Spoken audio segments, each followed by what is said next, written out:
जय हिंद दोस्तों, मैं देवेंद्र कुमार स्वागत करता हूं आपके अपने YouTube channel Devendra study IQ पर। तो साथियों, आशा करता हूं आप सब अच्छे होंगे और अपनी तैयारी को बहुत अच्छे से कर रहे होंगे। और आपकी तैयारी को और बेहतर करने के लिए आज का टॉपिक रहने वाला हमारा मैथ का LCM और HCF का।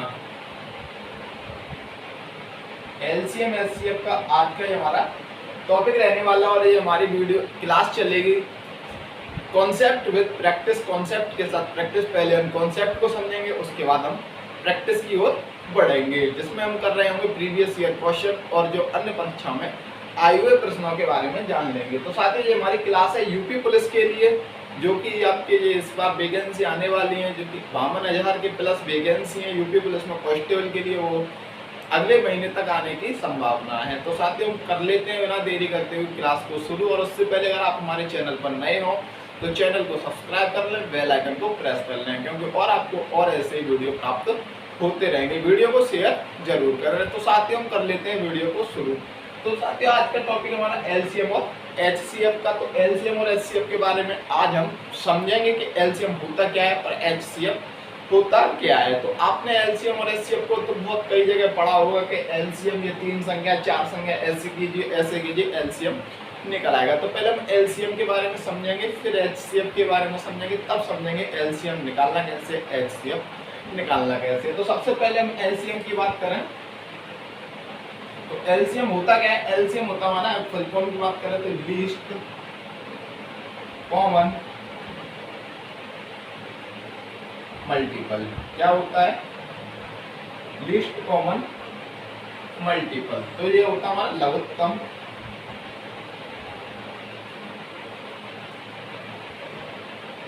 समाप वर्तक। क्या होता है? लघुत्तम समाप वर्तक। आसान भाषा में समझे तो लीस्ट होता हमारा सबसे छोटा,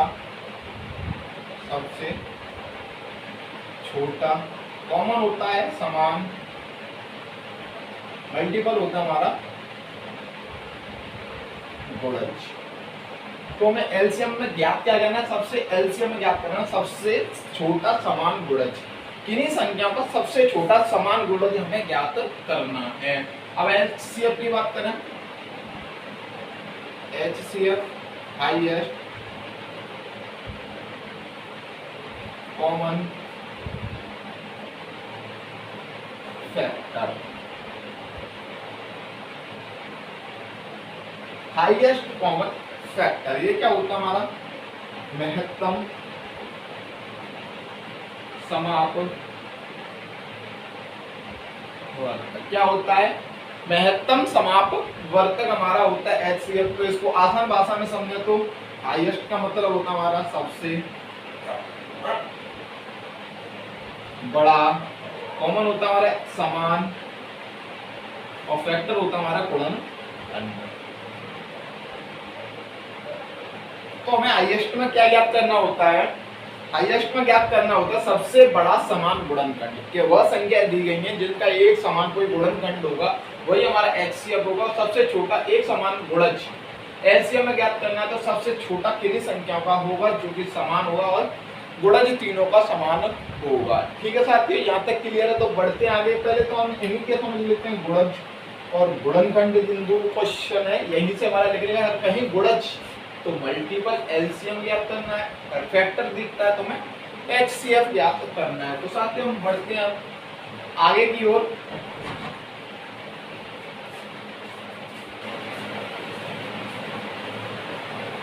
तो पहले हम फैक्टर और मल्टीपल के बारे में थोड़ा समझ लेते हैं, उसके बाद टॉपिक्स की तरफ चलेंगे। जैसे कोई संख्या है, जैसे कि संख्या मान लेते हैं हम 12, एक संख्या ले ली हमने 12। अब इसका हमें क्या ज्ञात करना है? गुणज और गुणनखंड। क्या ज्ञात करने हैं? गुणज और गुणनखंड। गुणज होता क्या है? गुणज वे संख्या होती है, क्या होता है साथियों? गुणज वे संख्या होती है जो 12 के मल्टीपल। गुणज की इंग्लिश में क्या कहते हैं? मल्टीपल। तो जितने 12 के मल्टीपल होंगे वो सभी क्या होंगे? गुणज। जैसे कि 12, 24, 36, 48 अनंत तक, ये सभी क्या हमारे 12 के गुणज। तो समझ लें आसान भाषा में, अगर गुणजों में 12 का भाग जा रहा है, सभी में क्या जा रहा है 12 का भाग, 12 में, 24 में, 36 में, 38 में, डॉट डॉट डॉट जो भी आगे की संख्या आएंगी उन सभी में क्या जाएगा 12 का भाग। तो फिर क्या होंगे हमारे 12 के गुणन। अब गुणनखंड की बात करें तो गुणनखंड क्या क्या हो जाएंगे इसके, 1 2 3 4 6 और 12। गुणनखंड क्या होते हैं, 1 2 3 4 6 और 12 गुणनखंड। तो ये क्या हो गए हमारे 12 के गुणनखंड। गुणनखंड होता क्या है, गुणनखंड वे संख्या होती है, क्या होती है गुणनखंड वे संख्या होती है जिनका हम 12 में भाग दें तो पूरी तरह से जाए। जैसे अगर हम 1 का 12 में भाग दें तो पूरी बात, 2 का देंगे तो पूरा चला जाएगा। ठीक है, यहाँ तक क्लियर है। गुणज और गुणनखंड, अगर गुणनखंड है तो हमारा क्या याद करना है, यहाँ से इसका HCF का पता चलेगा, किसका चलेगा HCF का, और यहाँ से किसका पता चलेगा हमारा LCM का पता चलता है। ठीक है, LCM और HCF का पता चलता है। अब देख लेते हैं, अब सबसे पहले हम कुछ टॉपिक्स में पहले हम बात करेंगे LCM की, यहाँ तक क्लियर है। अब जैसे कि LCM हमें ज्ञात करना है, जैसे हमारी यहाँ LCM है कोई संख्या 12 24 और 18, 12 24 18 का हमें क्या ज्ञात करना है, LCM ज्ञात करना है। मेरे तरीके होते हैं LCM निकालने के, पहले हम समझ लेते हैं आसान भाषा में। इसके हम क्या लिखेंगे, पहले गुणज। अगर हम इसके गुणज लिखेंगे तो क्या हो जाएंगे 12 24 36 48 60 72 84 डॉट डॉट डॉट। ठीक है, कुछ हमने लिख लिए। अब ऐसे 24 के लिखेंगे तो 24 48 72 96 120 डॉट डॉट डॉट। ठीक है, 18 के लिखेंगे तो 18 के क्या हो जाएंगे 18 36 54 72 90 डॉट डॉट। ठीक है, अब हम यहाँ से LCM ज्ञात करना है तो हम पहले समझ लीजिए LCM में हमें आखिरकार निकालना क्या होता है। तो LCM की बात करें, हमें ये 12 के गुणज हो गए, तो 12 के गुणज हैं ऐसे 24 के और 18 के। अब इन सभी में हमें क्या देखना है, सबसे छोटा एक समान गुणज देखना है। सबसे छोटा एक समान गुणज क्या होता है LCM, सबसे छोटा एक समान गुणज। इसमें कहीं दिख रहा है आपको 24 यहाँ दिखा, 24 यहाँ दिखा, यहाँ कहीं 24 है नहीं है, ऐसे 36 इसमें कहीं 36 है, इसमें है, तो ये होगा नहीं होगा। इसमें क्या है 48, इसमें भी 48, इसमें 48 है, तो ये भी हमारा LCM नहीं होगा। तो 60 कहीं है नहीं, 72 और 72, तो इन तीनों में क्या हमारा 72 कॉमन है। तो 72 कहने का मतलब है सबसे छोटा एक समान गुणज। जितनी भी संख्या दी हो जिनमें हमारा एक समान सबसे छोटा गुणज होगा वही हमारा क्या होगा LCM होगा। तो इसका LCM क्या हो जाएगा 72, इसका LCM हो जाएगा। ठीक है, LCM क्या हो जाएगा 72 हो जाएगा। अब आप कहोगे इतना हमें करने की क्या जरूरत है, आप मैं आपको समझ रहा हूँ, समझा रहा हूँ कि इसमें इतने की करने की कोई जरूरत नहीं है, आप कर सकते हैं। पुरानी एक तरह से 12 18 और क्या लिखना है 24। हमें क्या करना है इसमें भाग देना, देते हुए जाना। सबसे पहले 2 का ही देना है। आप जो भाग देना है यहाँ सबसे अभाज्य संख्याओं से आप भाग देंगे तो यहाँ कितने से हो जाएगा 4 बार, 9 बार, 12 बार, फिर 2 से 2 बार, 9, यहाँ कितने जाएंगे 6, फिर 2 से 1, 9, 3, अब 3 से 1, 3, 1, 3 से 1, 1, 1। जब तक हमारा नीचे 1, 1, 1 ना हो जाए तब तक हमें भाग देते रहना है LCM में। ठीक है, तो अब हम क्या करेंगे सभी का कर लेंगे गुणा 2 गुणा 2 गुणा 2 3 गुणा 3, 2 2 दूनी 4 दूनी 8 8 से 24 24 से 72। तो ये क्या हो गया हमारी LCM हो जाता है। ठीक है, बढ़ते हैं और आगे। यहाँ तक बात क्लियर है LCM की। तो थोड़ा सा समझ लेते हैं HCF के बारे में।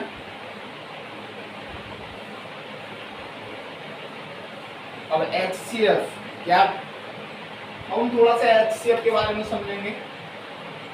अभी मैंने सब आपको बताया था HCF क्या होता है, सबसे बड़ी एक समान गुणनखंड। सबसे बड़ा एक समान गुणनखंड याद करना, तो हम वही संख्या ले लेते हैं 12 18 24 का हमें क्या ज्ञात करना है, HCF। HCF ज्ञात करना है तो इसके हम गुणनखंड लिखेंगे तो क्या हो जाएंगे 1 2 3 4 6 और 12। 18 के क्या हो जाएंगे 1 2 3 4 होगा, नहीं होगा, 6 के बाद क्या हो जाएगा आपका 9 के बाद 18, ठीक है। 24 के 1 2 3 4 6 12 और 24, ठीक है। ये क्या हो गया हमारे HCF हमें ज्ञात करना है, तो ये हमने क्या लिख लिया, इन सभी के गुणनखंड लिख लिए हैं। अब हमें क्या ज्ञात करना है, सबसे बड़ा अधिकतम गुणनखंड। तो सबसे बड़ा अधिकतम गुणनखंड क्या है, एक तो सभी में कॉमन होता है तो एक कॉमन नहीं लेंगे, तो यहाँ से हमें सबसे बड़ा अधिकतम देखना है। सबसे बड़ा अधिकतम हमें गुणनखंड देखना है, तो इसमें सबसे बड़ा अधिकतम गुणनखंड कौन सा दिख रहा है हमें, 6 और 6, तो इसका हमारा HCF क्या हो जाएगा 6 हो जाएगा। अब हमें देखना है तो 6 क्या हो जाएगा HCF वह संख्या निकल के आती है जो सभी संख्याओं को विभाजित कर दे। अब हमें इसमें भाग देंगे तो इसमें पूरी तरह जा रहा है, 18 में भी पूरी तरह और 24 में भी पूरी तरह से इसका 6 का भाग जा रहा है। तो HCF निकालने का एक यह तरीका, एक और तरीका देख लेते हैं HCF निकालने का। एक और तरीका हमारा 12 18 और क्या ले लिया हमने 24, 12 18 और 24। तो इसका एक और तरीका है, हम LCM की तरह इसका निकाल सकते हैं। हमें यहाँ पर एक ऐसी संख्या से भाग देना है जो कि तीनों में चला जाए। तो पहले देते हैं हम 2 से 6 बार, 2 से 9 बार और 2 से कितनी बार 12 बार, ठीक है। अब यहाँ में 2 से भाग नहीं देना, अब यहाँ में भाग देना कि तीनों में समान रूप से जाए। तीनों में समान रूप से जाएगा तो कितने से आएगा, 3 से 2 3 4। अब किसी संख्या में समान रूप से भाग चला जाएगा, किसी से नहीं जाएगा, तो ये हमें यहीं रोक देना है। यहीं रोक देंगे तो इन दोनों संख्याओं का क्या कर देंगे गुणा, तो इन दोनों का गुणा करेंगे तो 2 गुणा 3 कितना हो जाएगा 6। तो यही क्या हो जाएगा हमारा HCF हो जाएगा, यहीं पर हमारा क्या हो जाएगा HCF हो जाएगा, ठीक है। एक और तरीका देख लेते हैं। एक और तरीका है HCF ज्ञात करने का। हमें क्या करना है, संख्याओं का क्या कर लेंगे हम अंतर। यहाँ पर अंतर कितने का हो जाएगा 6 का, यहाँ अंतर 6 का और यहाँ अंतर कितने का है 12 का। तो 6 6 12, तो ये हमारे पास 3 संख्या, तो इन तीनों में से हमें एक ऐसी संख्या कॉमन लेनी है जो कि तीनों को काट सके। तीनों को क्या काट सके, तीनों को संख्याओं को, इन तीनों संख्याओं को वह संख्या काट सके। तो अगर हम 12 6 का में से कोई कॉमन लेंगे तो क्या लेंगे हम 6 ही कॉमन आ जाएगी जो कि तीनों को बराबर संख्या में काट सकती है। तो इसका क्या हो जाएगा HCF 6 हो जाएगा, ठीक है। जैसे कि और कोई बड़ी संख्या ले लेते हैं,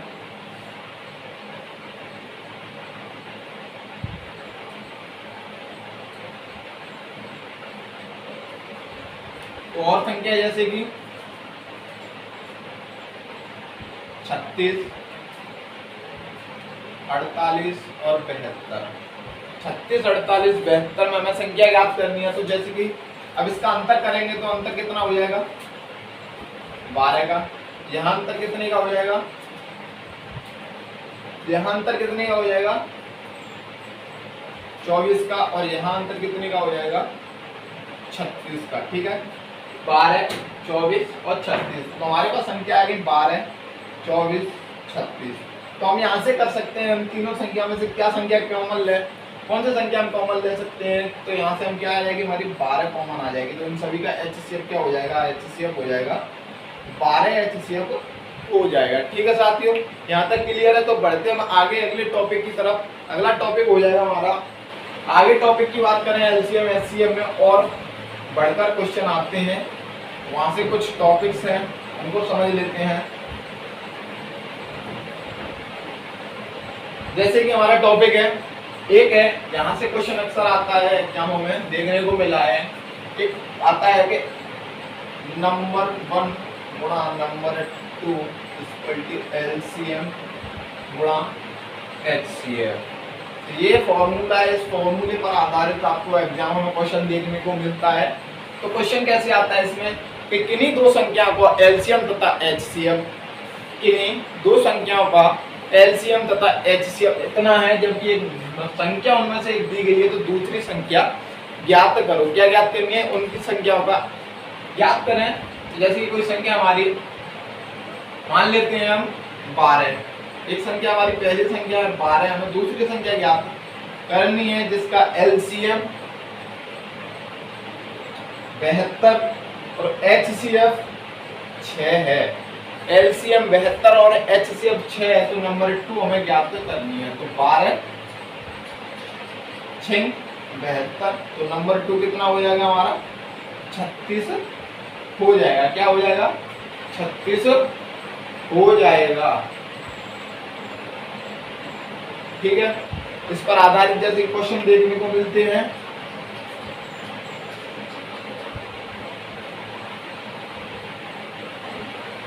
अगला टॉपिक है,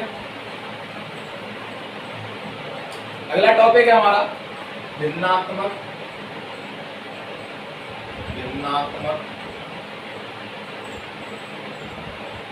संख्याओं के एलसीएम एंड एचसीएफ। कोई भिन्नात्मक संख्या है जैसे कि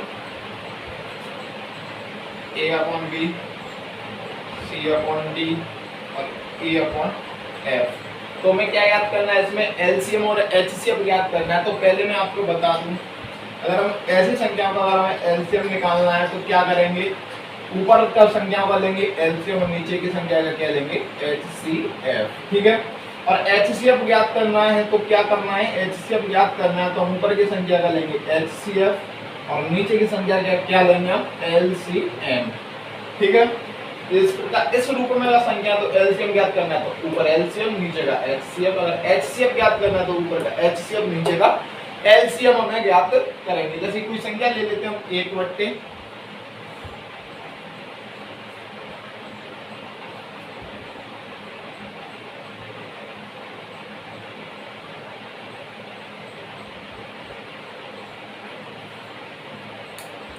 जैसी संख्या ले रहे हैं हम 1/2, 3/5, 4/6।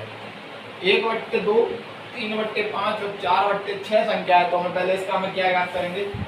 एलसीएम। तो एलसीएम तो ऊपर की संख्याओं का एलसीएम कितना हो जाएगा? ऊपर की संख्याओं का एलसीएम हो जाएगा 12 और नीचे की संख्याओं का एचसीएफ कितना हो जाएगा? इसमें से कोई एचसीएफ आ रहा है तो 1, तो यहाँ का एलसीएम तो क्या करना है? ऊपर की संख्या का एलसीएम और नीचे की का एचसीएफ लेना है। ठीक है, अब ऐसे ही अगर हम बात करें एचसीएफ की, इसी संख्याओं का एचसीएफ ज्ञात करेंगे तो क्या करना है? ऊपर की संख्याओं का एचसीएफ, ऊपर की संख्याओं का एचसीएफ कितना हो जाएगा?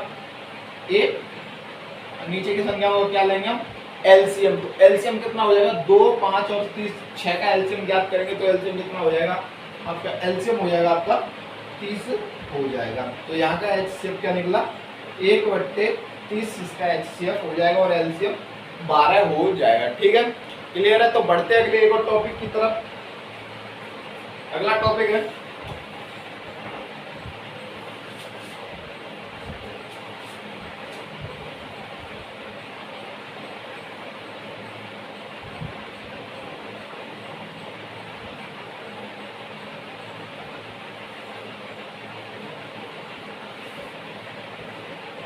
हमने अभी क्या ज्ञात किया था? भिन्नात्मक संख्याओं का एलसीएम एचसीएफ। अब क्या याद करना है? अब हम देखेंगे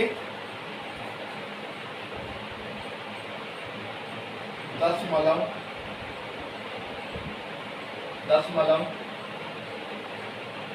संख्याओं के एलसीएम एंड एचसीएफ। हमें क्या याद करना है? दशमलव संख्या, जो दशमलव संख्या होती है उनके हमें एलसीएम एचसीएफ याद करेंगे। तो इसमें क्या होता है? जैसे कि कोई संख्या है हमारी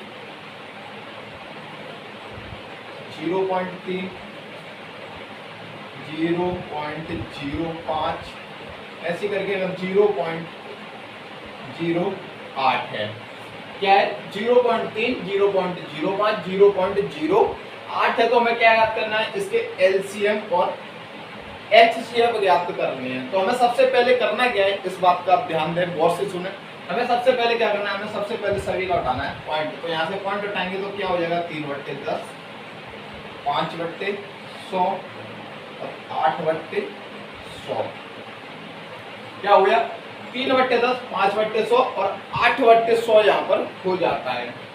यहाँ नीचे के समय क्या करना है, हमें नीचे के समान जीरो करना है। क्या करना है, हमें नीचे समान जीरो समान करना है। तो नीचे हमें समान जीरो करेंगे तो यहाँ पर हमें 10 से 100 करना है। तो क्या करेंगे, ऊपर नीचे 10 का गुणा, तो ये कितना हो जाएगा आपका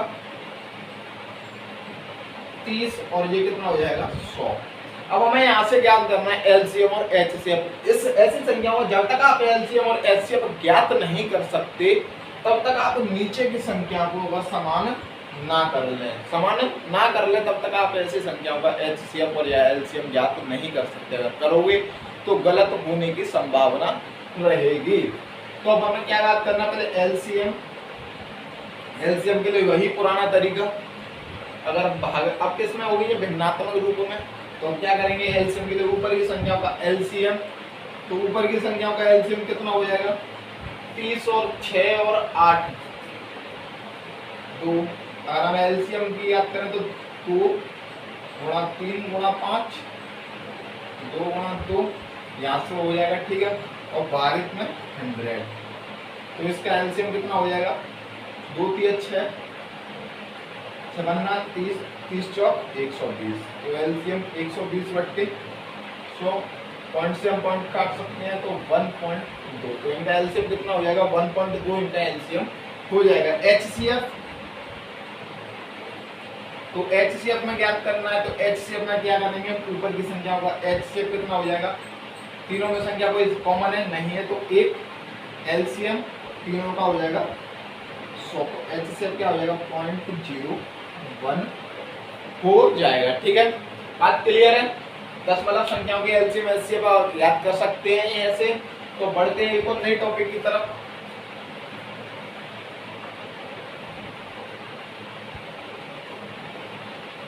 अगला टॉपिक है हमारा जो घातों के रूप में संख्या होती हैं, हमें उनका क्या याद करना है, एलसीएम और एचसीएफ। अगला टॉपिक क्या हमारा, जो घातीय संख्या होती हैं, घातों की संख्या होती हैं,